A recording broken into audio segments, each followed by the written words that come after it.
Hey everyone, you are about to hear an episode of Bell Curve, not Empire. The blame is on me. I've been traveling a lot. Santi's traveling. Some guests were rescheduled. So unfortunately, we weren't able to get an episode of Empire out the door today. But lucky enough for us, we've got a lot of really good content at Blockworks. And we have another show called Bell Curve. It's episode 7 of season 7 of Bell Curve. It's with Mike, my co-founder, Hart as well, who's been co-hosting all season 7 for anyone who's listening, as well as Kyle Samani. And it's on these two big topics that I think are kind of on the forefront of everyone's mind right now. One is network effects. If you look at like Web2 scaling, like network effects were kind of the most important thing to some of these social networks. And how will network effects, what is the relationship and role of network effects in some of these protocols in crypto? And Kyle and Multicoin have put out some great pieces on network effects in the last couple of years. And they revisited some of those pieces to see what Kyle agrees with and what he thinks, what he's changed his mind on. So that's the first big bucket of the episode. Second big bucket is value accrual, right? You've got L2s, now you've got L3s and programmability on Bitcoin and Bitcoin L2s and Solana and modularity and monolithic and Celestia and all these big protocols getting created. Where will the value accrue in this system? So it's a really good episode. I hope you guys enjoy. Apologies again for not getting this episode of Empire out the door. We'll be back soon with the regularly scheduled programming. There's definitely a real chance that Wall Street tries to create a bunch of permissioned asset ledgers, and then you try and use Chainlink or Layer Zero or Wormhole or whatever to make them talk to each other and or to public chains. I think there's a real probability that that is the end state configuration. But I think over time, they'll just kind of realize like, hey, like there's all this money over here. Like I'll just go drop a contract down in the UI and I am better off doing that than I am having any notion of bridging at all. We aren't yet at the point where like that is the expectation of consumers, but I do think in 3 to 5 years, probably that will be the expectation of consumers. Hey everyone, if you have been listening to Empire, you know that Santi and I are fed up with unaffordable fees and frustrating transaction speeds that make the on-chain experience basically unusable. So the Arbitrum team reached out and they showed us the platform. They showed us what you can do on Arbitrum. Whatever you're doing, you can experience frictionless transactions at lightning speed on Arbitrum. So head over to portal.arbitrum.io and check it out. This episode is brought to you by Monad, which has not only the highest performance EVM L1 architecture ever built, but also the wildest and craziest community in crypto. Monad's internal devnet is live and public testnet comes out soon. So make sure you join the Monad community today at discord.gg/Monad, MONAD, Monad. Tired of high gas fees? I'm excited to let you know about our newest sponsor, SKALE, a zero gas fee modular blockchain that's become a perfect fit for both gaming and AI apps because of their instant finality and lack of MEV. Bridge to SKALE today via their portal. It's portal.scale.space and follow their journey on X at SKALE Network. You'll hear more about SKALE later in the show. All right, everyone, welcome back to another episode of Bell Curve. Before we jump in, quick disclaimer, the views expressed by my co-host today are their personal views and they do not represent the views of any organization with which the co-hosts are associated with. Nothing in the episode is construed or relied upon as financial, technical, tax, legal, or other advice. You know the deal. Now, let's jump into the episode. In today's episode, Hart and I are going to be talking with Kyle Samani of Multicoin about network effects. Now, Hart and I have been touching indirectly on network effects actually for a large part of this season. We've been trying to get an understanding of what the market structure dynamics are going to be in between different L1s and critically where user lock-in is going to accrue. Now, we wanted to get Kyle on here because over the years, he's written an enormous amount about network effects and I think has some of the more interesting first principle takes on network effects in the entire industry. And we ended up going down a little bit of a rabbit hole just in terms of how to think about L1s. Are they more equity-like or commodity-like? And it was sort of an interesting rabbit hole, but it was actually my favorite part of the entire episode. And before we get into it, I want to remind everyone that although our guest this week is a managing partner of a registered investment advisor, nothing in this podcast should be considered an offer of Multicoin's investment advisory services or otherwise be confused for investment, tax, legal, or financial advice. All right, we love a good disclaimer. Now let's get into it. All right, everyone. Welcome back to another episode of Bell Curve. Today I'm joined by my trusty co-host, Hart, and today we're talking to Kyle Samani, Multicoin, about network effects. Kyle, welcome to the show. What's up, Mike? What's up, Hart? Long-time listener, first-time caller. Yeah. I love it. For the folks in the audience, we got a little Telegram going. We chat about debrief on some of the episodes. So it's good to have you live here, Kyle. It's a pleasure. Bell Curve has become one of my favorite podcasts. So excited to be on the show. Yeah, we're pumped to have you. And there's really no one better. One of the topics that Hart and I have mentioned a whole bunch this season, but haven't devoted an entire episode to, but it keeps coming up, is this idea of network effects. And of course, the entire theme of this season is how is the multi-chain endgame going to play out? We're seeing the creation of a whole bunch of different type of networks, and starting to ask this question, like, where is the lock-in ultimately going to happen? And you've created a whole bunch of posts over the years, sort of your evolving view of network effects and how they work in blockchains. Maybe just starting out from a really high level, can you just give like a quick overview definition of what network effects are? And then just starting from a 10,000 foot view, how do you sort of view this intersection of network effects and blockchains? Sure. So I'll start with kind of the elementary definition. Traditional network effect, when you think of as a telephone, if you have one telephone on the planet, it's useless because you have no one to call. The more people who have telephones, the more useful the network is, because now you can call more people and more people can call you. This is known as Metcalfe's law, is kind of traditionally the way this is talked about. Metcalfe's law, I think, was introduced in the late 70s or early 80s, if I'm not mistaken, by a guy named Bob Metcalfe, who I think invented Ethernet, if I'm not mistaken. Metcalfe's law says the value of the network is equal to the square of the number of the nodes. And I think that is very, very, very wrong. If you had a network where the value of the network was proportional to the square, and that held true from n of 1 through n of 8 billion, or like even through n of 1 billion, then you wouldn't ever have a competitive service in any of these markets. Like, that would mean that iOS kills Android or Android kills iOS. It just would imply the strength of the network would be so strong in one that it wouldn't allow the existence of another. In practice, almost all network effects look like an S-curve, where like there's clearly some point of exponential value. And then like, just think about like you on Facebook, like, does it matter to you that the next 20 million people join Facebook in Australia, assuming you're an American? Like, not really. No, it doesn't. And so there is a point of tapering, right, on that curve. Different networks and depending on how people use the applications and such will have different shapes of those S-curves, but at the end of the day, they will always look like some sort of S-curve. So I think that's one of the generally things that's misunderstood about network effects. People just talk about Metcalfe's law and they say n squared, and I'm like, nah, man, it's for sure not n squared.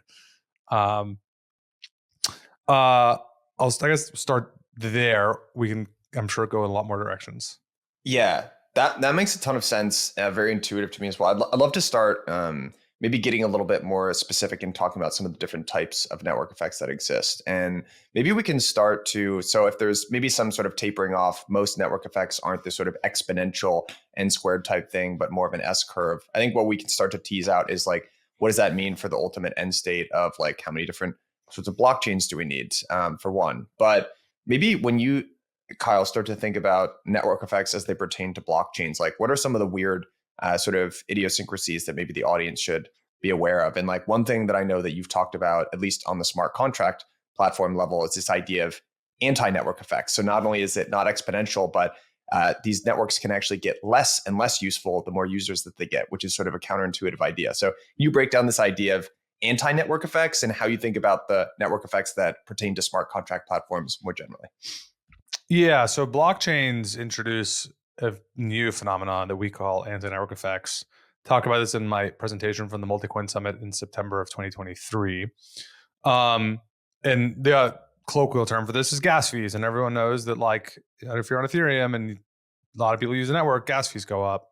Obviously, gas fees are the definition of an anti-network effect and has been the source of consternation for, kind of the whole industry, really, for like 5 or 6 years at this point. And there's still like not super clear definitive answers, and hence the whole point of this season of Bell Curve is trying to get some clarity on that stuff. So the shape of as you increase number of users on, if the x-axis, the y-axis for most blockchains is more of a parabola, just right, like a full parabola kind of a thing. which is obviously pretty strange. People have been trying to figure out how to solve that problem with more chains, which theoretically each of which may be subject to its own parabola, but assuming you have enough chains and they can talk to each other, that might be one way to solve it. Another way to solve it might be to push out the parabola far enough that you don't ever get to it. So there are different ways to get there. But yeah, I mean, the core problem is gas fees, which I think anyone who's listening to this is familiar with at this point. Kyle, on that, right? So we're basically saying there's a fixed resource, which is like how much, I'll use block space, how much block space there is on a blockchain. And as you hit some sort of critical point of utilization, it just gets like exponentially more expensive. Yeah, the 0x team did a really good presentation on this. The data is a few years old, but I'm pretty sure would hold today if you were to update the analysis, which basically shows that as you get to somewhere between 80 and 90% of utilization, the network, the fees just go vertical. And like for every marginal bit of demand you increase, like the fees double. Like it's crazy, which is intuitive. Yeah, it is intuitive and it makes sense. And like another way I guess I would push on it is a scalability thing. It's like if we can't meet demand, then like at some point that marginal, that last like 10% of available space just ends up getting crazy expensive. But like wouldn't that also apply to like in the internet, just network usage, like literally bandwidth for connecting the internet? But we just haven't hit that scalability kind of threshold. Like, doesn't the same concept apply? No. I really hate when people compare cryptos to the internet. In multiple ways. A, in terms of like TAM and market size and usefulness, all that shit. But also in terms of like technical stack and modularity, it's also total nonsense. And the fundamental reason is the internet is stateless and crypto is by definition stateful. The whole point of crypto is that like I have a balance and today and the balance will be there tomorrow, right? And with the internet, when I send a packet from me to a server, like, okay, and if it's TCP/IP, like it'll send an acknowledgement back to me, but like that transaction is over, and those like there's no statefulness. You could argue that like the routing tables and the routers is a form of statefulness in the internet, which is technically true, but like is not a constraint in any way in the system. And like that's just statically coded, right? Like, hey, I'm this router. Where's the other router? I got to go send it over there. And like that fundamental discrepancy breaks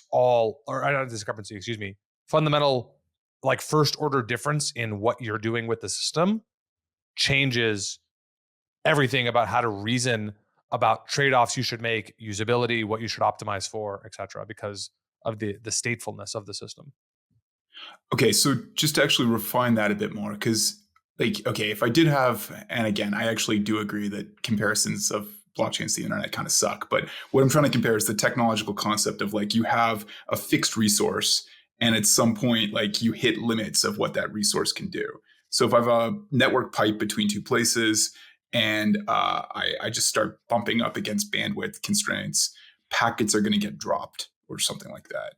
But I think what you're saying is actually the stateful property of blockchains makes a huge difference here, because I literally like can't do the next useful thing in a blockchain if I'm not recording state correctly. Whereas I guess in the network example, if a packet gets dropped, maybe someone's kind of pissed, but it's like less bad or kind of. That's not quite how I would think about it. I mean, like if there's a pipe between your server and I'm a user, and like you're trying to send more packets than can fit in the pipe, then what happens is you wait for the rest of the packets to come through. There's no other solution. And so that means either the UX degrades and you have the user has to wait for the system to load or to buffer or whatever, or the application doesn't exist. And my favorite example of that would be Netflix. Reed Hastings is very famous, where like in the seed deck for Netflix, he's like, mail is stupid. We're going to go to streaming. But the bandwidth's not there yet. And he drew a chart of Nielsen's law showing bandwidth. And he's like, here's like 6 years before they launch streaming. He's like, here's when we're going to launch streaming. But we're going to do mail until then. And like, so the, there wasn't enough of bandwidth in the pipe. So you couldn't do streaming. And so the application didn't exist, right? Until the bandwidth was there. But that's an inherently kind of a bilateral transaction. In blockchains, you have a globally stateful system. And so it's just you're moving from a bilateral stateless transaction to a multilateral stateful transaction. So, Kyle, aren't there some examples though of like, right? Your name used to be Composability, Kyle, right? Aren't there some arguments that there are network effects to have all these different applications on the same, and with like that can touch the same pieces of state, right? Like you saw this with Ethereum in the early days. You see it maybe a little bit on Solana now. I think that's broken a tiny bit with. Well, actually, it's kind of a pain point in Ethereum right now because of the lack of interop between L2s. So, like, aren't there some advantages to all being on the same protocol and network? For sure, right? I mean, again, so let's like specifically state what blockchains are useful for, so that we can reason about them. Blockchains are asset ledgers; they keep track of who owns what. And then DeFi is really what DeFi is doing is encoding mathematical relationships, basically between the prices of various assets. So the simple example would be Uniswap, right? You got XY equals K, and you're now encoding that relationship based on the state that is in the contracts. With you look at a borrow lend protocol, you're encoding a relationship between debt from borrowers against collateral that's deposited, and you're making sure that like one's not higher than the other, or rather, one is always higher than the other. And so like that is what DeFi is encoding those mathematical relationships. And so like in theory, it would be great if we can just have a bunch of asset ledgers and like you could just say, well, debit one from here and credit one over there. Obviously it's very simple in theory, and as you all both well know, very difficult in practice. And so like that's like the fundamental source of tension. Flash loans are a very cool concept, intellectually not worth optimizing for in overall system design. And like, look, if we got to a world in which we believed that you could have 6 different forms of collateral locked in 6 different contracts, borrow lend systems, all of which act as a single collateral pool on which you can draw debt on another chain, and like, and the system designers believe that like they can collapse, wind positions down if necessary, and all the lenders also are convinced of the fact that you can wind positions down, then there would be no network effects around a single chain. And so like the better bridging gets, loosely speaking, the less a given chain matters. So far, it doesn't seem like, for a bunch of technical reasons, that like bridging is going to get anywhere close to that point. And so like and so because of that, now you have to think about financial risk. The longer these things take to move around, obviously that's a huge source of volatility and risk of liquidation. If you don't have guarantees that like if chains the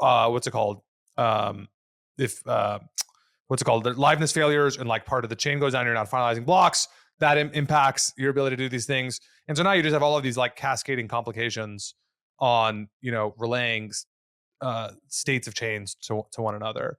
And again, in theory, these are tractable problems.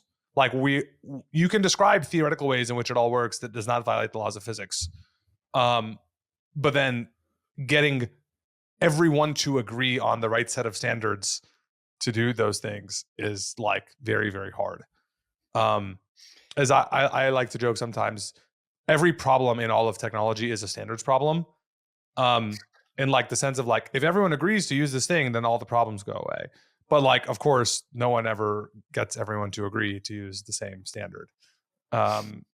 So I've been ranting for a while. I'll pause now. Well, no, I mean, Kyle, I think Mike has a bunch in there, and he's got a really nice agenda that I want to make sure we work through. But I do want to push on a couple of this. So first of all, on the bridging stuff, sidebar, I'd love to talk to you about how we solve bridging, but that's a different conversation. On the what blockchains are useful for, because I did just in prep of this rewatch your Multicoin Summit, and you make a strong push that blockchains are useful for trading and payments, which first of all, I actually agree that they are very much useful for trading and payments, and I very much agree with your analogies around like what DeFi is encoding rules for how you transfer or transform assets. But it's actually, I think it is a pretty controversial view to say that blockchains are useful for trading and payments and like less for other things. Because I do think there's a lot of people out there that want to use blockchains for decentralized social media or building their game or whatever else there is. And in those use cases, I feel like the argument for those applications owning their own ledger could actually be pretty compelling, where they want to own their own ledger, even for like political or monetary or sort of just control reasons. Even if it makes the UX mildly worse for the user. And I'm kind of just curious what your thoughts are on that. So like the market seems to ascribe a premium to things that are asset ledgers, whether those are L1s or L2s, and I assume fairly soon L3s and L4s. But I can't explain from first principles why that should be true.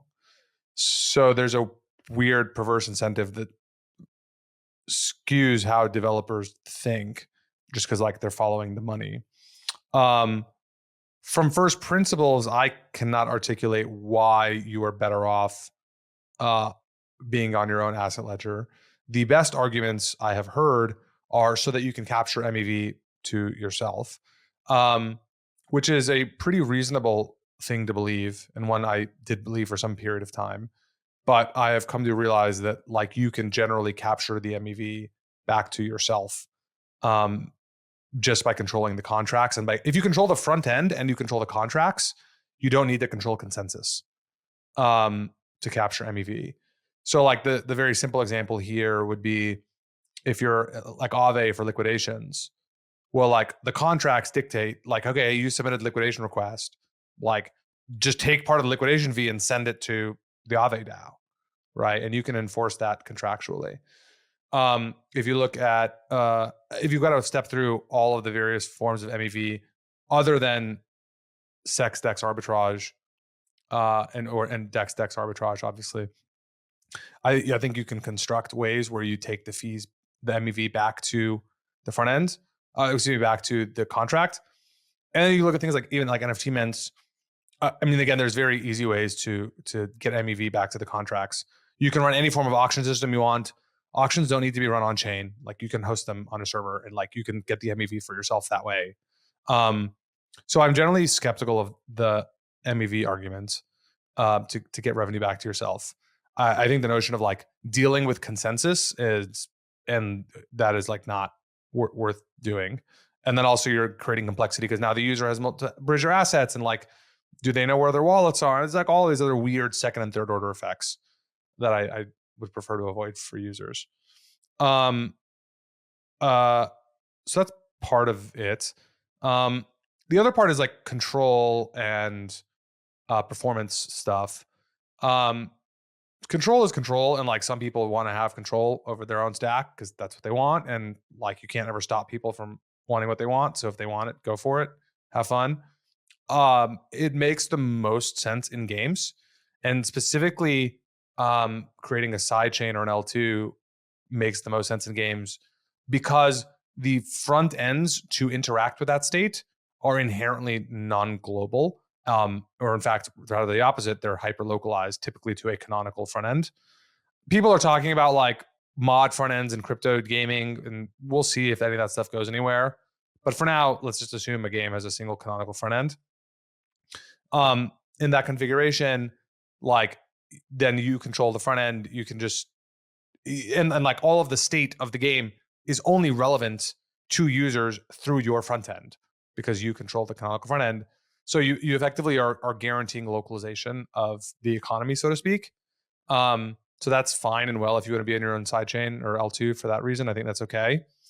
To me, the most interesting thing about blockchains is global financial markets, and that's the beauty of why DeFi Summer was so exciting. It was for the first time in human history a permissionless global financial market.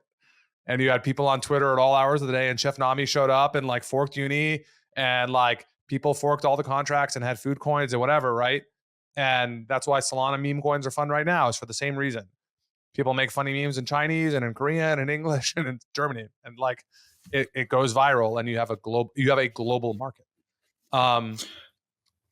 And so that I haven't seen anyone be able to. Well, it has not defined the laws of physics to create an L2 for your app that is a global market.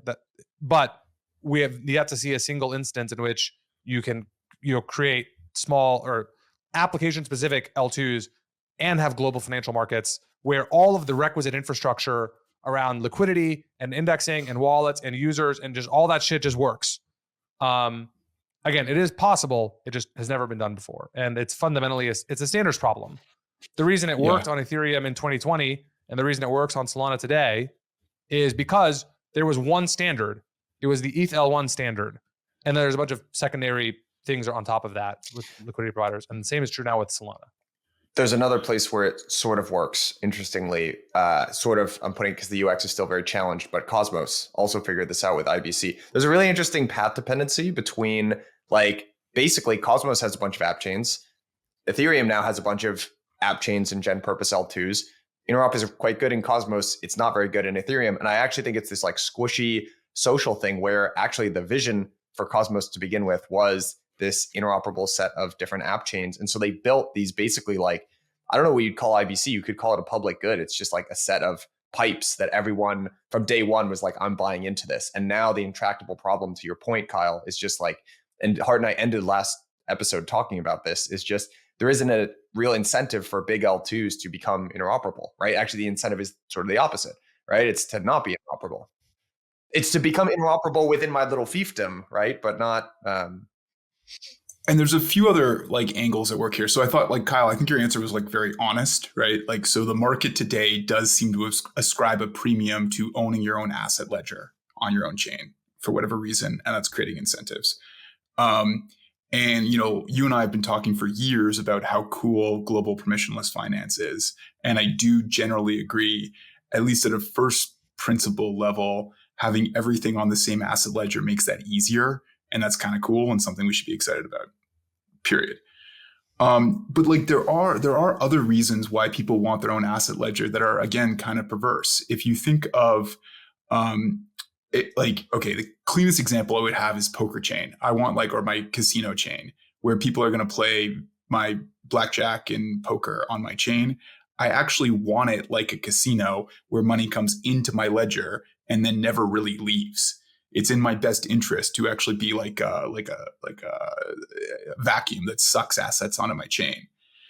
The same is also true with any kind of like perpetual exchange or margin trading account, where I actually want to design my margin trading application to get money into my margin account and it never leaves.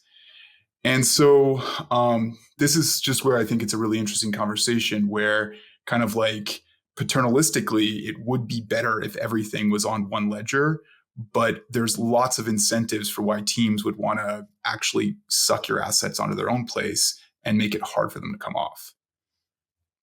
I agree with that. There's incentives to do that. And then it's like, oh, you deposited dollars, I'll take the yield. And like, there's all kinds of other funny games you can play. For those reasons, I think there will be L2s, right, for at least a while. But I also think that like over time, as we have more and more stuff scaling on a single global market, at some point it'll just be like only the weird things on the side that are explicitly exploiting the perverse incentives will be doing that, and that mainstream folks just won't. Or if you wanted to frame it in like broader historical terms, right, like the arc of history bends towards justice. And like, yeah, you'll never have a perfectly just world. But like in general, we will move in that direction. I think that's a reasonable assumption. All right, I mentioned them in the pre-roll. Now I'm going to bring them up again. It's Arbitrum. Santi and I are really fed up with these high fees, and we're really excited to have teamed up with Arbitrum for the next couple of months on Empire. As the leading Ethereum scaling solution, Arbitrum now powers hundreds of decentralized apps across DeFi, perps, NFTs, gaming, and a whole lot more. The team has showed us everything in the ecosystem, both now and what's to come, and we're really, really excited about it. Arbitrum allows both daily users and developers to interact with Ethereum at scale with low fees and faster transactions. The way the team got me excited was through portal.arbitrum.io. So my call to action to you is to get started by visiting portal.arbitrum.io. Go experience on-chain like it was meant to be.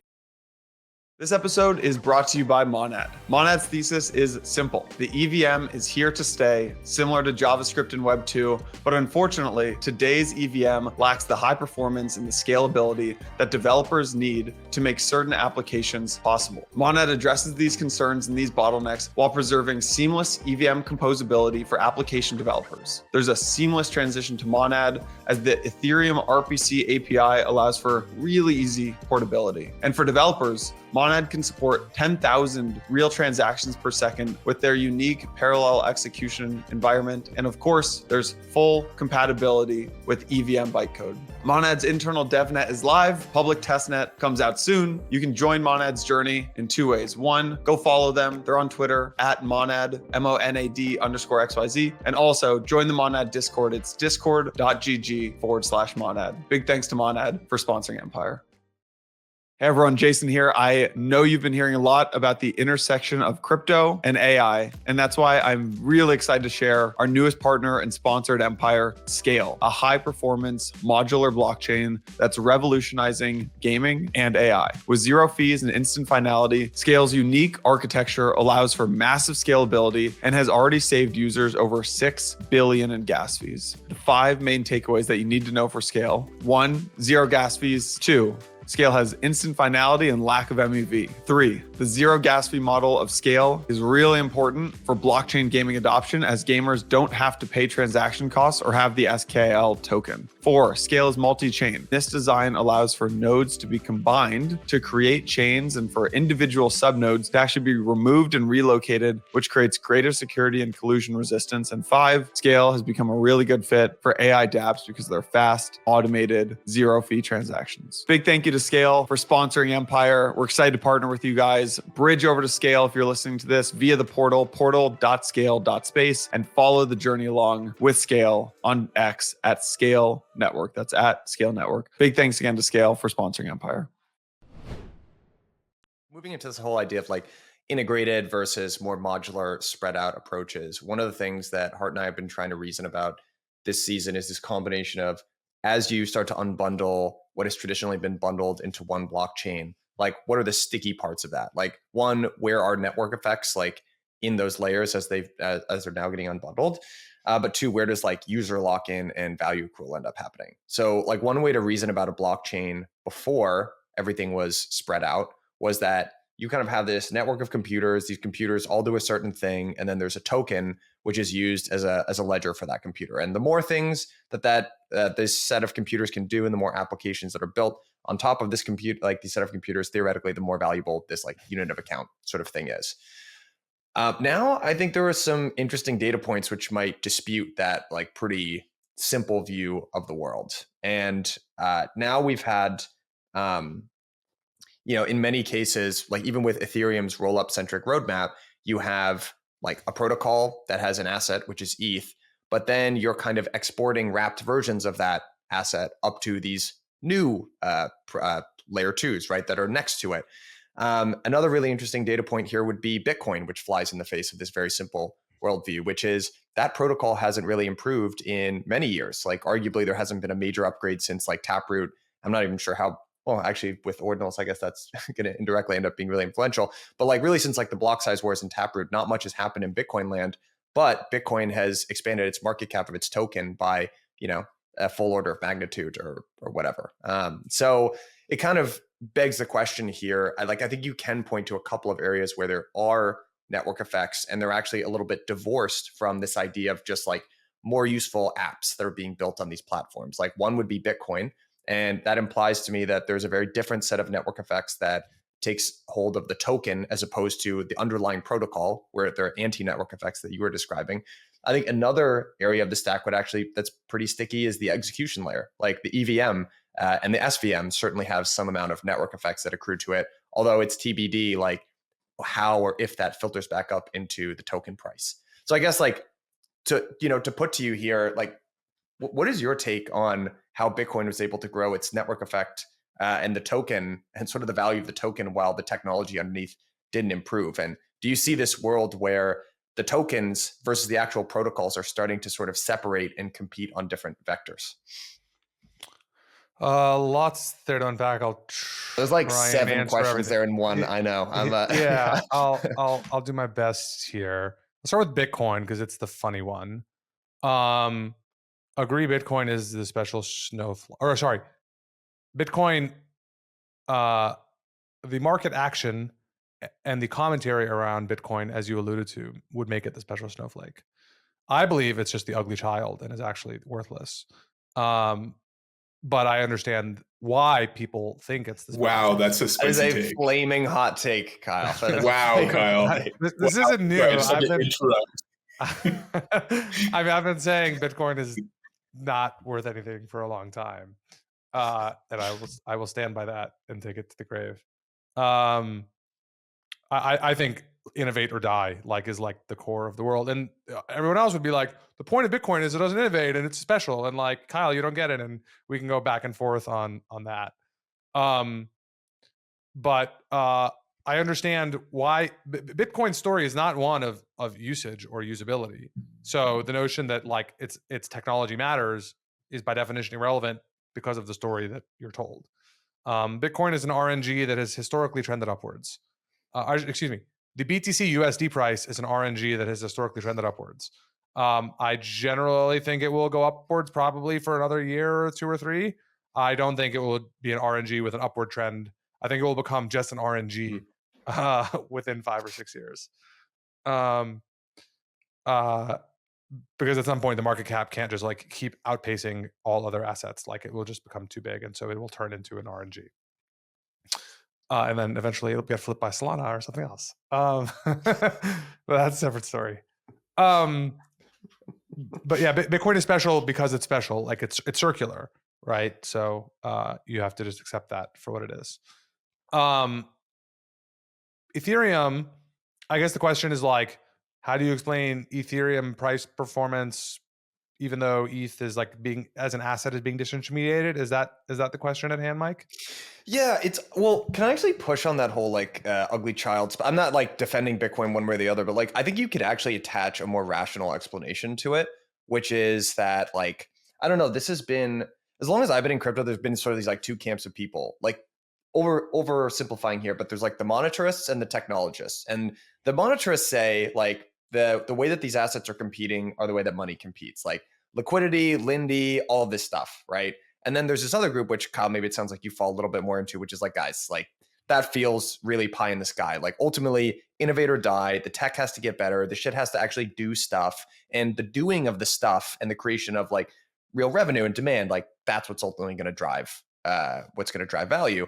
And like empirically, maybe this would be a data point that flies in the face. Like this could be sort of point number 1 in the camp of the monetarists, where like really maybe this stuff, like once you achieve some sort of critical mass, it just kind of takes off. And like, isn't it kind of funny to you guys that like, not that anyone on this channel is like a TA sort of trader, but like you can look at the price appreciation of like ETH and it looked really similar to like what Bitcoin did the last cycle. And like Solana looked very much like the price fractal for Solana last cycle looked very much like Ethereum in the ICO days. Like, doesn't it just feel funny to you that it moves in these like very sort of consistent patterns? And to me, these are all data points that suggest that like, maybe it's not all about the technology and the innovation and these networks actually doing stuff. Like maybe it is like, maybe all these networks are like way more commoditized than we all give it credit for. And they're all just going to trade on kind of like Lindy, liquidity, something like that.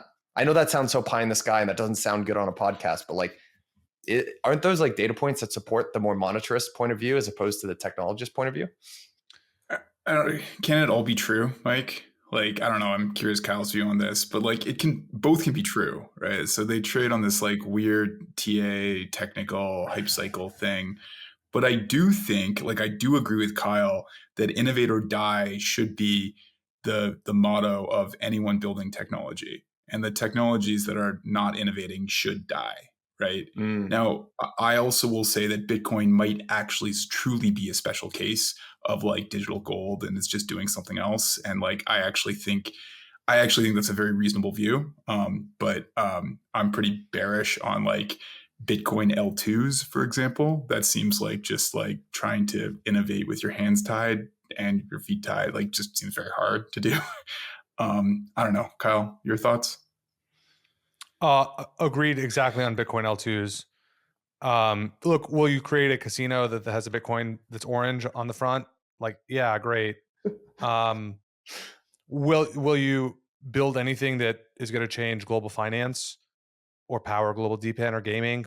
I think no chance.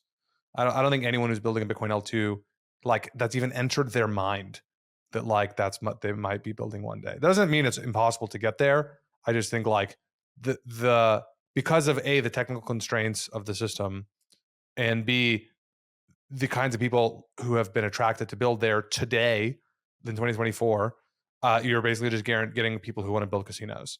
And the people who like want to change the world wouldn't deal with Bitcoin because it can't change the world. Like it's just, there's just too many constraints there. And if you wanted to change the world, you wouldn't impose those constraints on yourself. Mike, go back to your question of like, how do you explain the price cycles and the movements? The monetarist thing is real. And obviously Bitcoin is very monetarist and Ethereum is monetarist-ish. Depending on who you ask, it's more or less of that. And Solana is like almost like pure techist, kind of through that lens. Where Anatoly is like, yo, man, ultrasound money is stupid. Solana is not money. It's like he's like, we're here to build Nasdaq, on chain. So I think that what's it called, spectrum of views is clearly there. I think the reason that like the valuation of ETH is what it is mostly because like the entire outside and also the explanation for why crypto generally moves in cycles, and clearly there are big correlations, is because the asset class relative to all other asset classes has been extremely small. And so if dollars leave other asset classes to flow into crypto, then kind of sort of like all of the top things have to go up together. Just mathematically, that must be true. So that explains a lot of the correlation effect. That will become less true over time as crypto gets bigger, and we're starting to see that now. And then the other part of it is just like crypto is just weird because like in some places it's illegal or like borderline illegal, or like in the US it's like legal, but like Gensler is like, nah, man, crypto bad. And you know, and like you go ask people who work in finance full time and they're like, I don't know what crypto is. Like my compliance team tells me I can own it, but I shouldn't own it, so I don't pay attention. So it's just like it's just treated as the like the ugly stepchild of financial markets. And so for that reason, the knowledge people have is weird. People learn about Bitcoin first, inevitably, and then they try and apply that frame to Ethereum and Solana. And Ethereum and Solana are like first order different things, but they're called cryptocurrencies. And like you go to CoinMarketCap and like it's Bitcoin, Ethereum, and Solana. So people think they're the same. They're called currencies, and so people are like, oh, it's you buy coffee with it, but then like it doesn't work for coffee. And so there's just so much like background and informational context that is somewhere between outright wrong or like unhelpful that people have when they start trying to learn about them. And then then you get to the questions of valuation, and like you're already so misinformed and confused that like I think all of that combined can get you to the point where Ethereum is trading at 8x Solana, and like Solana at this point I think has a higher probability of having a better scaling roadmap. Ethereum may get there, but like I don't know how you say Ethereum has a higher probability today, and Solana is doing the same volumes as Ethereum on chain. And these are trading systems.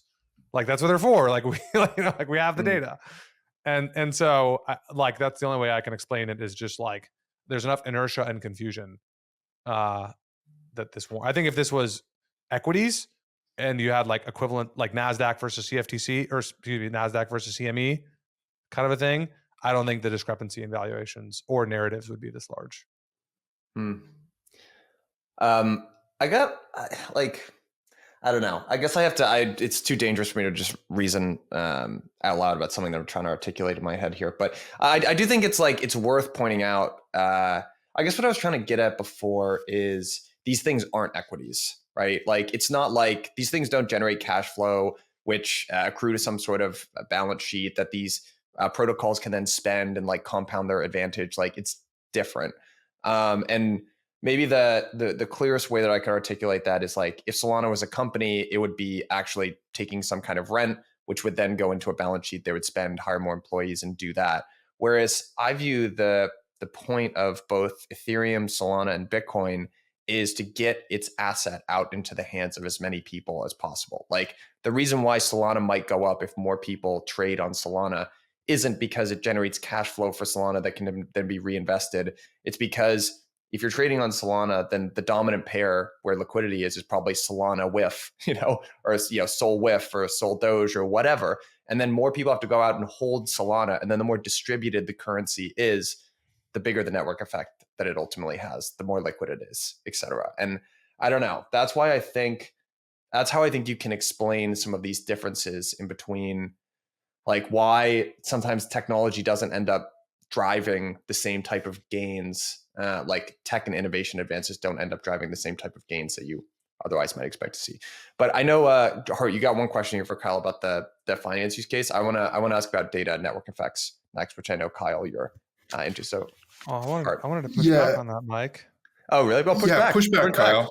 Push back. I want to hear that. So I agree, which is if you hold ETH or you hold Sol, you can earn yield.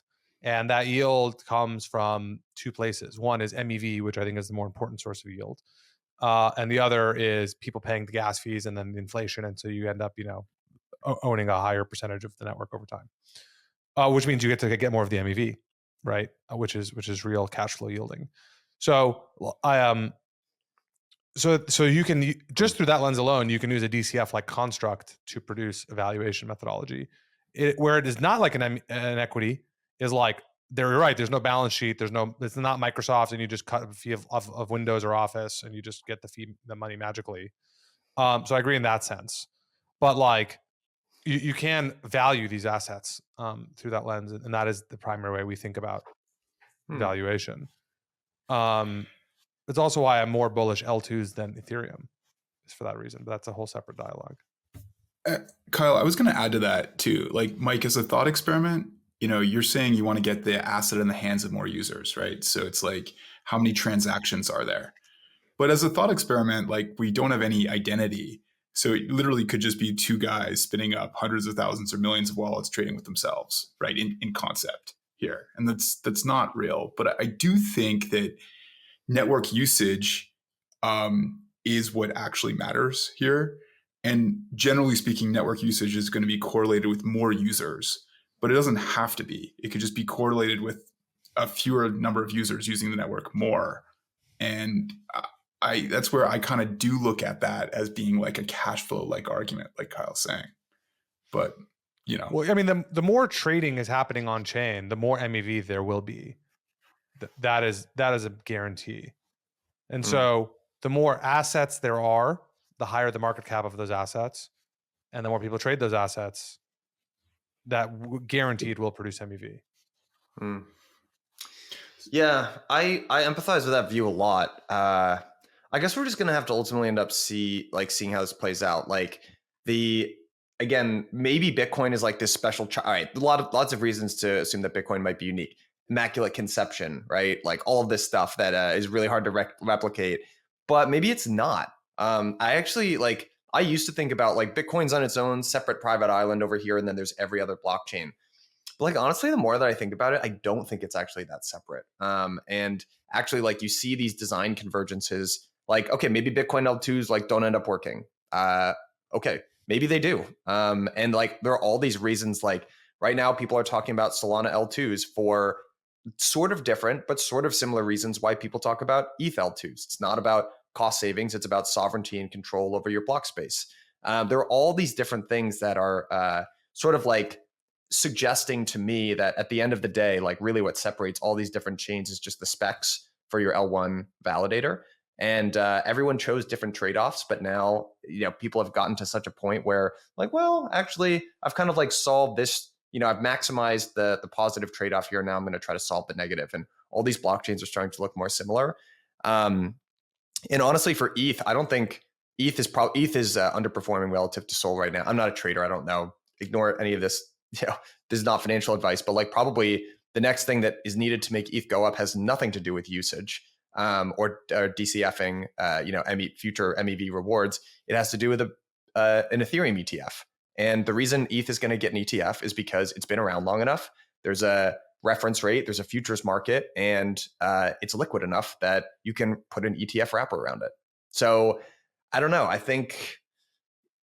don't know what I'm really driving towards here, but I'm probably more in the camp now that there's people aren't valuing these things based on some sort of rational DCF, and these things are more commodity-like than they are equity-like, although there are obviously elements of both, I would say.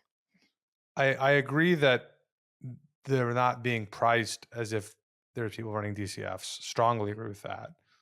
Even though folks like myself have tried to put that out there, but has not been well received yet, but it'll take time. I agree that they trade more like commodities than like equities. I also agree with that. Again, I think that will change over time, but for now is true. But yeah, I mean, like if all you're saying is the reason the price is going to go up is like your grandma's going to buy it in her IRA, then like it's a trade. It's not an investment. I mean, that's kind of implicitly like what you're saying. I do think all L1s are trades. Actually, and I have this on record. I wrote this in a newsletter like 2 years ago. Like, I think I'll show you guys this chart. We're really going down a road that I didn't plan for this podcast, but like my whole view of crypto got changed by these two charts, which if you look at the, like on a 200 or 300 year basis, like the returns of commodities, gold, yield bearing cash, equities, it's like equities up here, everything else. And then if you look at the way that gold performed around these like crazy monetary things, you can see it like kind of spikes like this and then goes back down. And the conclusion that I came to was the reason why equities perform so well is you can compound returns. What you can't do in any of these crypto economic systems is compound returns. It just doesn't work. There are anti-network effects that because you can't. There's no organizing body which reinvests the profits. Even in your example where you're DCFing based on the MEV, all of that is basically just like, instead of in the company analogy, that would be like, I'm just going to use a dividend to pass all my returns back. There's no central organization which like takes the MEV and then invests that into new resources for the network. So it's like a constant dividend, I think. I push back. So I understand what you're saying, but I think that's not capturing the reality of how these systems work. There is real compounding, coming back to network effects, which is the more state that is in the system, both literally like how many accounts have how many token balances, and also how many exchanges have on-ramps, how many third-party providers integrate with it, indexing providers, all this other forms of things that hook into the asset ledger. That is a source of network effect. And then where the actual compounding comes from is, hey, I'm a developer. I see that there's 1 million people who have USDC on chain or whatever. I want to tap into those people. So I know that so I'm going to go build my own app. And like the difference between Microsoft in the 90s and this is like, yeah, Microsoft just charged you $25 per computer or $50 per computer. And they got to accrue it and so they could reinvest in Windows, right? And make Windows better. Sure. But here, like the state is growing. The more state that grows, the more types of apps you can build, the more that as you try to get new users for your app, they will have state and they can do stuff. And so that is an actual structural source of compounding. And then as those apps do stuff and people do stuff, that will produce MEV, which will then go back to the stakers of the L1. So the mechanics by which the value flows is different than what you would have had with Microsoft, but it is there and you can see it happening. Yeah, Kyle, I actually like generally agree with that. I think, Mike, one other way to frame this is, my bear case for crypto is we reinvent finance, and like we're the rails for finance in the future. That's my bear case, and the bull case is we do a bunch of other cool stuff that we haven't yet invented on top of that. And but if you believe that we're going to reinvent finance and crypto will be the rails for finance, that doesn't feel like a commodity-like investment. That feels like an equity-like investment. Like you're making a bet that this is a big deal technology that powers our world. Totally. But who gets to who gets to capture that value? Is it the apps that are built on the substrate, or is it the substrate itself? And like, to me, like, it's both. Yeah, it's definitely both. But like, even Kyle, like, I hear you, but I'm also just, what you're describing a little bit sounds like this commodity type network effect where, okay, there's more state, and the more state there is, the more useful the commodity ultimately is. Here's a really good example of a commodity where you could make a really similar analogy. Oil. So oil actually used to be, it was so useless that when Standard Oil was getting created, they dumped it off in the Cuyahoga River because they couldn't come up with anything useful for it. And then eventually cars got invented. And then all of a sudden it was like, hey, we could use this like effluent for, driving machines. And then like the more different types of machines that got built around it, it creates like a network effect, and more machines are built that use oil, all that gas kind of stations and all those gas stations, all that other stuff, right? That's kind of what you're describing. But at the end of the day, oil's still a commodity. And I think that these things are all commodities basically. And I think empirically, yeah. But you can't take oil and get yield from more cars driving around. Like, that's a good point. That's a good point. You can do that here. Yes. Yeah. Mike, we can make another fun analogy to blockchains to the internet here, right? Which Kyle loves, where, you're basically arguing that, block space is like the TCP pipes that connect the internet, right? It's a commodity, and the value accrual is on things built on top of that. And again, I'm not convinced of that. I actually think that the state of blockchains is valuable, not just for MEV, but for lots of other reasons, some of which I don't think are figured out yet. But that's a very interesting debate. I do think it's a kind of good segue back into the network effects bit, and a question I wanted to have for Kyle, which is, if we focus on this finance use case for crypto, which is my bear case, crypto reinvents finance. Wait, why is that your bear case, Hart? Just because you think crypto should be doing more than that, or why is that the bear case? Yeah, that's why. It's like maybe it's super optimistic, but like I think it's obvious to me that crypto makes for better financial rails than TradFi. Like it just does, and I honestly think, Kyle's thumbs up. It's like that is a mind-blowingly obvious statement to anyone that looks at how broken TradFi is, and so you're just like, this is obviously the better way for us to kind of like asset ledgers, like control, make payments and do trading. This seems straight up better. And so the bear case is that crypto just reinvents all of the financial rails. And then the bull case is we do a bunch of other stuff that we haven't yet invented on top of that. So that's my super optimistic. It sounds optimistic, but I actually think it's just well-reasoned from first principles. Anyways, so in that view, Kyle, we're thinking, okay, it makes sense for there to be one ledger, at least kind of, I don't want to say naively, but it makes a lot of sense. It seems a lot easier if there's one ledger for all of these financial applications to interact with.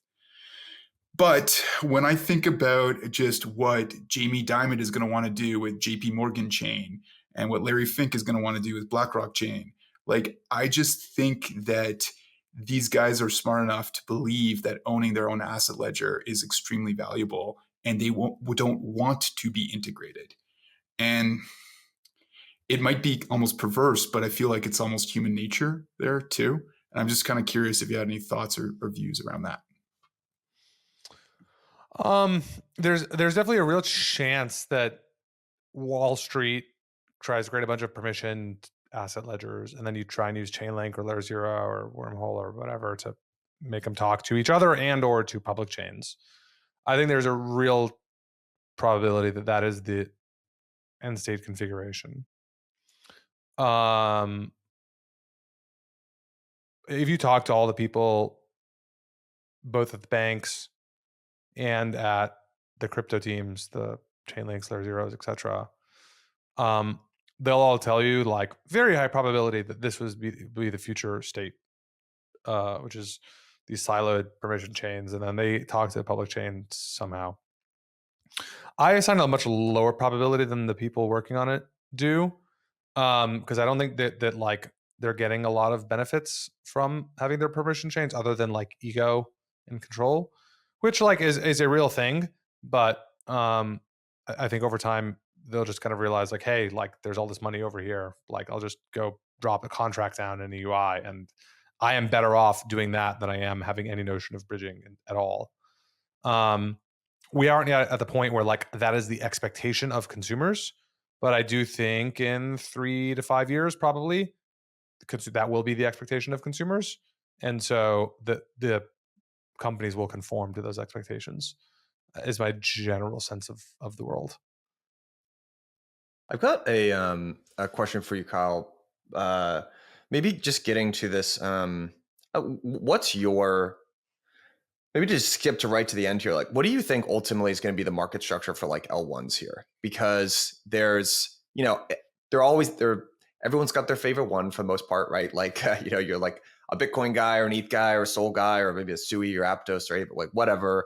Probably at this point, we could all reasonably say there's not going to be just one, right? There's going to be multiple, but we spent this whole episode talking about network effects, and I'd be curious to get your sense of like, I mean, how many L1s ultimately do we really need in this end state, especially if network effects around state are a very real thing? And yeah, and like, what does the sort of Pareto look like, right? It's like 80% of the state is on the leading blockchain, and then maybe there's like a really long tail, or like, what does that sort of end state look like from your perspective? Well, the theoretical efficient answer is 1, but the reason it's not going to be 1 is not for technical reasons.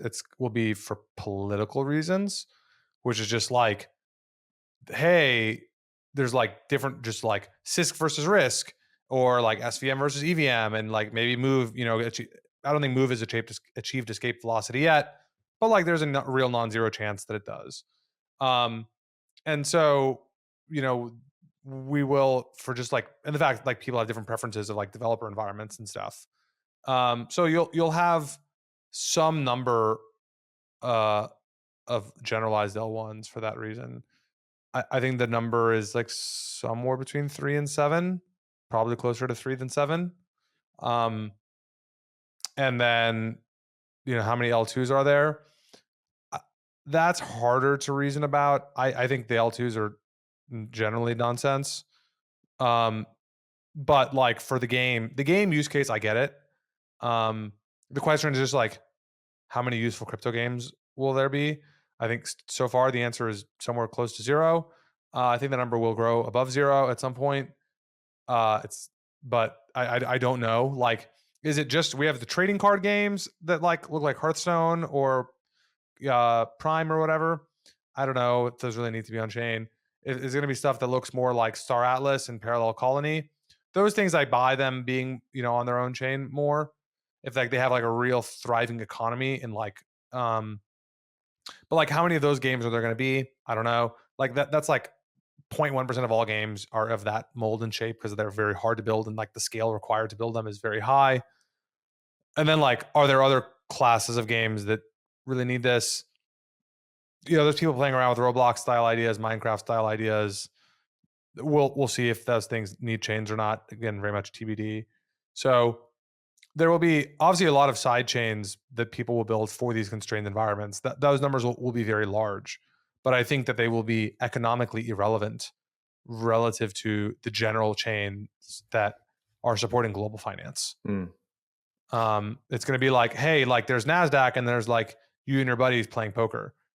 Like that'll be the scale of difference in terms of economic activity. And like, yeah, there will be a lot of small poker tables, but like obviously the volume that NASDAQ does is, much larger. So you would imagine a pretty steep Pareto then between like mostly the number one chain and then like really steep drop off after that, basically. I think the top 2 or 3 chains could all be very large. I mean, like as far as I'm concerned, NASDAQ and CME are the same. So I don't actually know what their volumes are, but to me, they're like close enough to the same that they're the same. So 1, 2, and 3 could. I don't think it has to be 80, 15, 5. I don't think you need that kind of a power law distro. It could be 30, 30, 30. I don't think that's crazy, because at that level of scale, all of them have enough scale to have all of the integrations and touch points and everything that like they work. Or like what's NYSE versus NASDAQ? I don't actually know, but I'm going to assume that they're effectively the same. But then there will be a very steep drop off to like all of the poker tables on the side. Those will be each game. There is something interesting in here. Like if we use the NYSE, NASDAQ, CME type analogy, like these are all, if those are the chains, there's like, a handful of them and then a drop off to a bunch of smaller exchanges. But then the long tail stops because you really can't just spin up like a tiny ass exchange. It doesn't make any sense. Because And of so SEC the difference in them, regulations. yeah, exactly. There's a regulatory barrier here. And so now with permissionless innovation and all that advantage in this market structure, we're talking about there being this long tail that's really, really long, with all these like whatever people just deploy their own L2 because they can. And it's kind of interesting. And then you think about what happened there. And then in my bull case of crypto inventing new use cases, maybe there's some very cool new use cases that come out in those long tail asset ledgers that we never even thought about. That's like kind of fun. And that's pretty cool. I was just going to relate this back to like the interop concept too, because I don't think there is consensus yet between how these different chains do communicate or talk. Like I have a pretty, I think the view of sending messages between these chains is pretty idiotic in my opinion, and it's just not going to work very well. And there's that whole like a cross pitch about using intents and whatever, which I'm not here to shill. But I do think, Mike, we should spend more time thinking about, okay, if this is what the market structure looks like, how do these things actually get connected? And like, again, where does value accrual lie here too? Maybe just pin that for future discussion. Yeah, maybe we could close on that, Kyle. Actually, I'm very. It's a what did Sam Hart say? It's like a luxury type question, like where does value accrue, right? Because everyone's just trying to build this stuff and make it work today. But I don't know. I feel like there are a couple of levels that maybe this could all like value could accrue. Like one is at the very base level, which is like the L1 type asset. Maybe you can even divide that. There's like a couple of different sort of lock-in areas. Like there's a VM sort of lock-in, like the EVM has been really valuable to ETH. I don't know. Can you like directly attribute that to ETH token price? I don't really know. Maybe it's more settlement. I'm not sure, but like maybe it accrues somewhere around there.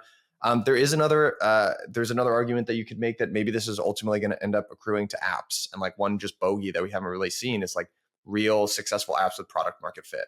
Like there are arguably none really, but like there are very few that actually fit that definite, at least decentralized apps. Like the centralized exchanges are probably the biggest bucket. So like where, Kyle, like, I don't know, on a 10-year sort of time horizon, like at what layer of the stack do you see like value really accruing or like being the stickiest? I think the those top 2 or 3 L1s, because they will be the substrate that captures MEV for global financial markets. And sorry, I shouldn't have said L1s. I should say whatever asset ledgers have the assets issued. That could be Arbitrum, it could be Optimism, it could be Solana, it could be who knows. But wherever, if you have the assets issued on L2 and then L1 is DA, your L1 is worthless. DA is not worth anything. But Kyle, yeah. Well, so I guess I think your thesis here, which I generally agree with, but I think it's highly levered to how seamless interop is then. Where if like interop is more seamless, I think the Pareto curve, the shape of the power law distribution flattens, where you could have more asset ledgers because it's easier to move things between them. But if interop is kind of shitty or expensive or risky, then I think we get steeper and steeper in that power law distribution because like it is so hard to move between these asset ledgers. Does that make sense to you? I agree. I mean, look, in the world in which interop is so smooth you don't even know it's a thing, then all of this is moot entirely. But then also there's like different degrees of interop. Interop is not like, the base example is like trade asset A on chain A for asset A on chain B. But then there's like the borrow lend example, which is more complicated, and there's like derivatives and perpetuals, and there's like selling options. And like as the financial contracts themselves get more complicated, it will lend itself more towards one chain, just because like enforcement of those contracts, it just becomes riskier and trickier. And like if scaling the dollars, with like additional assumptions around finality and trust assumptions and bridges and all this other stuff, it just gets wonkier and wonkier. So one is like spot trading, and the other is like getting higher levels of abstraction. There's a handful of teams trying to do, for example, like multi-chain borrow lend. I'm not actually, I forget their names. Really hard. It's really hard. It's just like but borrow lend is like the foundation of financial markets. And so like that concerns me a lot, right? And I haven't seen, really good answers for that stuff. Generally agree, the better the interop is, the less steep the Pareto curve. That's definitely true. I have yet to see compelling solutions on the interop side such that makes me believe that the curve will be meaningfully less steep. Guys, I think we have to wrap up here, but Kyle, this was an awesome episode. Yeah, man, thank you so much for coming on. And if folks want to find out more about how do they follow you or find out more about Multicoin or whatever, what's the best way to do that? Appreciate the kind words, Hart and Mike. Awesome to be on the show. And in terms of where to follow us, I am Kyle Samani on Twitter. It's my name. Multicoin does have a Twitter account. We do not tweet from it. There's been several times people thought we were dead because the Twitter account didn't have any tweets. But no, it turns out that we just don't tweet from it. You can follow me on Twitter at Kyle Samani, and then our website is multicoin.capital. And if you want to subscribe to the blog, there's a little email subscribe thing at the top. Sweet. Cool. Yeah, Kyle, it's awesome. Thank you so much, man. Mike Hart, appreciate the time, guys. Great to be on the show. All right, man. That was a great interview. Often very contrarian, always interesting. Always interesting. What do you think? I want to do more podcasts with Kyle Samani. That was fun. I really appreciated like the honesty of his takes. And I think people out there think Kyle's just like a soul bull and whatever, and it's good. He should be proud of it. But I also think he's like pretty open to. I thought he was pretty open to feedback and pretty open to different arguments for why his theses might not play out, which was really actually refreshing. Me too.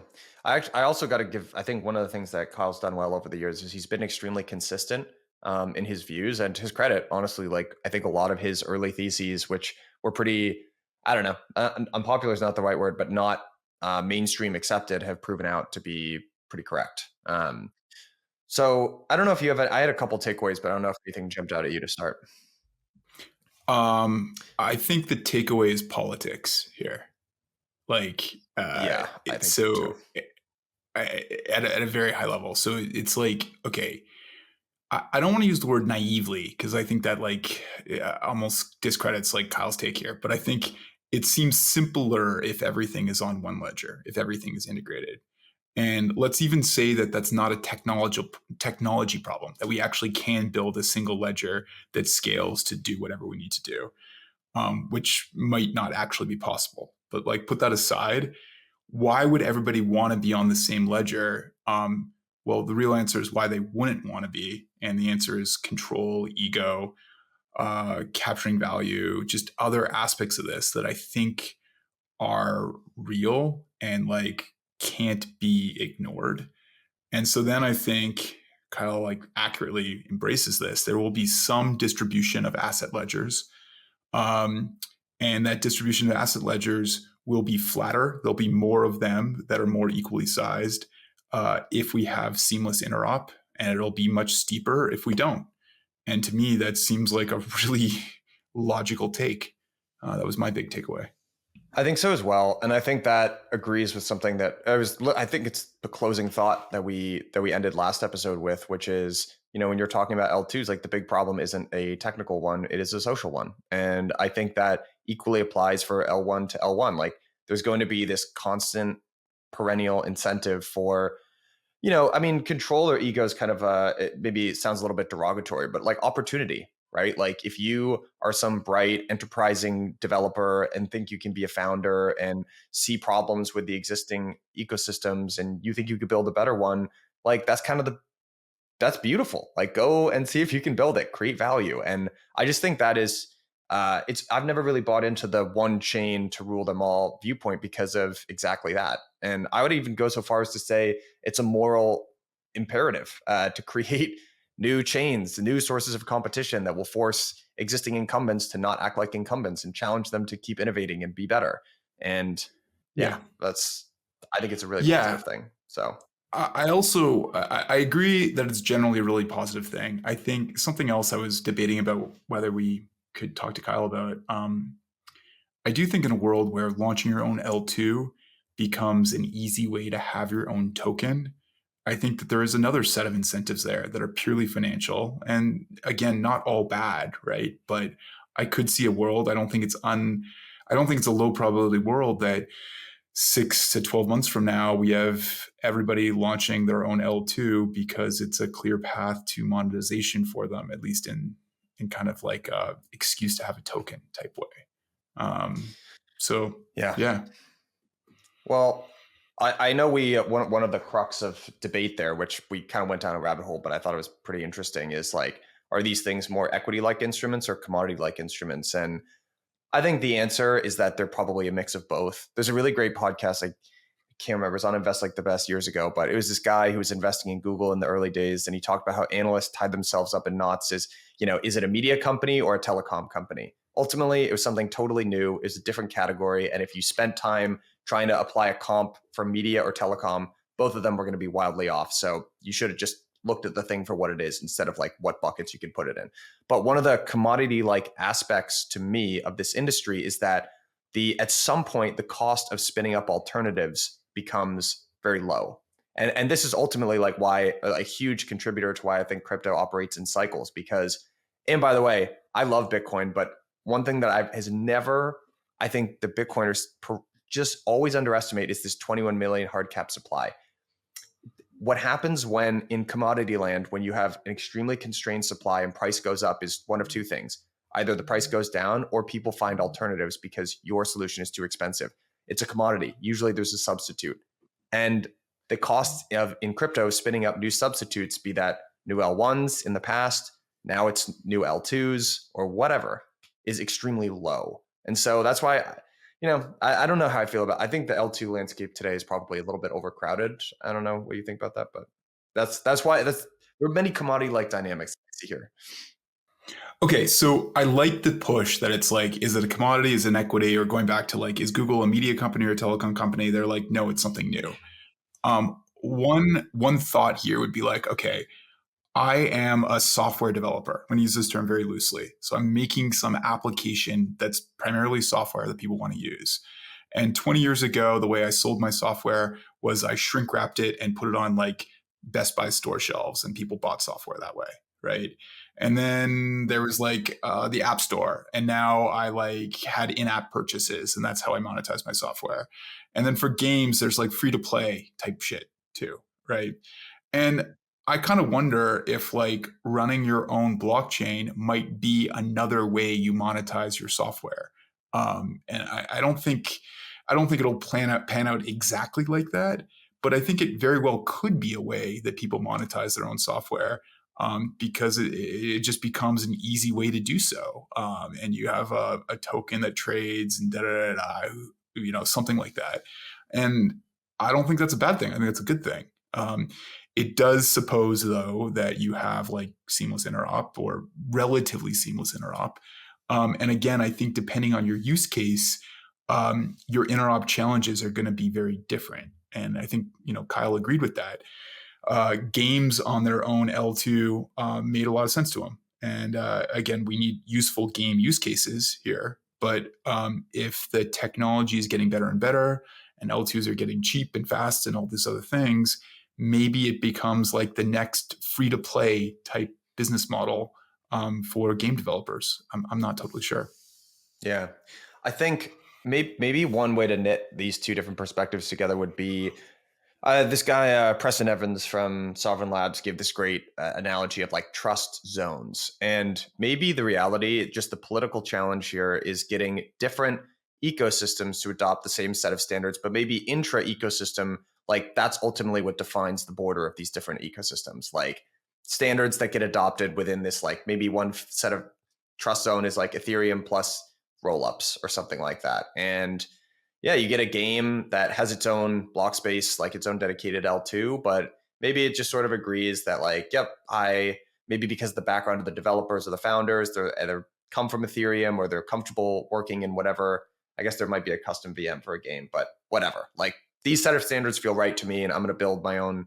I'm going to own these economics and block space, but I'm going to agree to work within the set of standards in the Ethereum world. And maybe there'll be the equivalent in Solana land or Celestia or wherever. So maybe that's ultimately how it goes. But what I hear from you a lot, Hart, that I think is basically like the interop, people are still underestimating the difficulty of it. And maybe a lot of these apps won't require as much as we're assuming that they will. Is that a fair sort of assumption or like summary? That's totally fair. And I think it makes it, I'm yet to see strong arguments against this with few use cases. So Kyle brought up, cross-chain borrow lend. That is a very hard interop problem. And I think that's something that I think is extremely difficult. But if you're going to run your own application, what are your interop or composability needs? For the most part, like if it's poker chain or your own perpetual DEX or margin trading platform, your only interop need is to have people get assets onto your chain. And then you've got to at least offer them the ability to get them off your chain. And that's much more solvable. And I think it's solvable, again, shill what I'm working on with Across, but there's like stuff there that works really, really well, really fast and cheap today. About Kyle's point around, so I agree, Mike. Like, I think that people have this idea that I need to seamlessly talk between all these blockchains at the same time. And I just don't actually see the use cases for that. I think that there's very, very few of them. Okay. And that, I think that ultimately is the driving factor, right? It's like, is there real demand? If there's demand, we'll always find a way. If there's not demand, maybe that explains why it's been a thorny or more persistent problem than everyone predicted. So I think the data agrees with you, Hart. All right, we've got to wrap it here. We've got an absolute banger of a last episode that we're planning. So make sure to tune in, guys. And then Hart and I are going to wrap up. Mike? Huh? We'll keep it secret, but is it? We're very close. Yeah. We're on the final lap here of scheduling, but yeah, it's gonna be great. And then we're gonna do a recap the season. I honestly, I've loved every season. I really do feel like I have updated the mission of this season of like updating my mental model has been successful, at least for me. Like I've learned a ton, and I am thinking about things more differently about almost any other season than I was in the beginning. So yeah, feeling good. Me too, man. Yeah, me too. Yeah. All right. Sounds great. And yeah, looking forward to that next episode. Cheers, partner.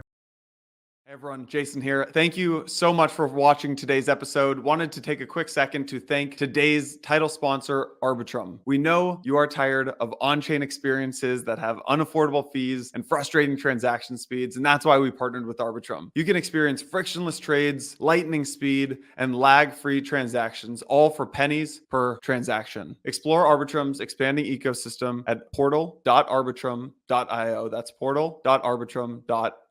See you for the next episode.